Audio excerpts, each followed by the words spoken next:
I'm the Reverend Russell. I'm Tony Jones. This is the Hardest Question video blog for Lent. 5. Year B. Year B, yep. Jesus predicts his death after some Greeks ask to see him. Yes, they want an appointment, and I guess I can understand why Jesus is like, I can't really think about that right now. I'm thinking about how they're going to kill me.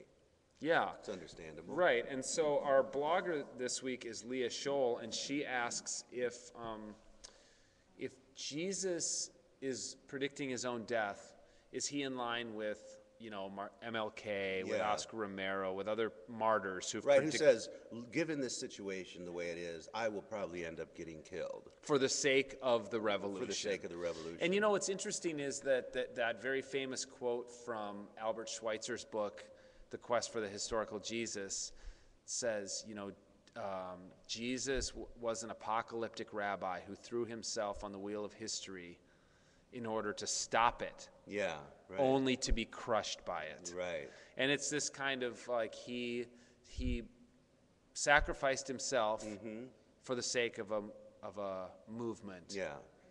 You might even say a movement of love, a movement of reconciliation with God, but the atoning quality of this being who's crucified, being divine, seems to be lost in that, and I guess that's what Leah's asking about. Well, I think what the way I read it is she's saying his resurrection and the atoning event happen.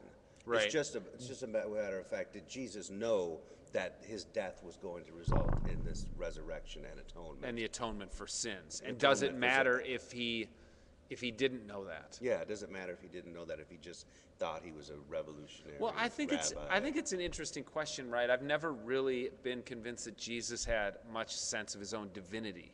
I mean, I think he understood his own specialness, his own kind of messiahship. Yeah. He couldn't have had people following him around the countryside without thinking, hey, what I'm saying, it's kind of got some staying power or something. And there have been other messiahs and legitimate messiahs and Davidic type messiahs and messiahs that came after, and that never ever included raising from the dead and being the final atonement sacrifice. So I don't think it does diminish his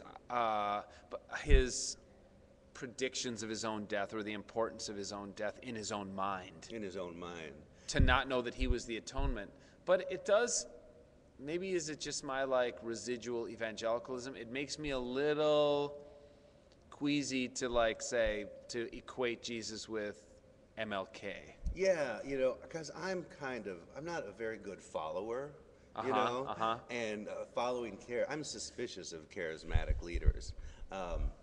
And so Jesus, he's God. It's not quite the same thing. I don't have the same suspicion. And you probably maybe wouldn't have been following him around the countryside. Yeah, right. Everybody's doing this whole Jesus thing. I just it's not. Yeah, it seems like it would have been a lot of Enneagram 9s and 3s and 4s who would have been following Jesus around. And a lot of Enneagram 8s like me would have been oh, I don't follow, I lead. Right. Something like that. So the fact that he's God and the fact that we're, we're 2,000 years removed from the event, I mean, I don't really know how I can even get my mind in a place to think about the story in a different way.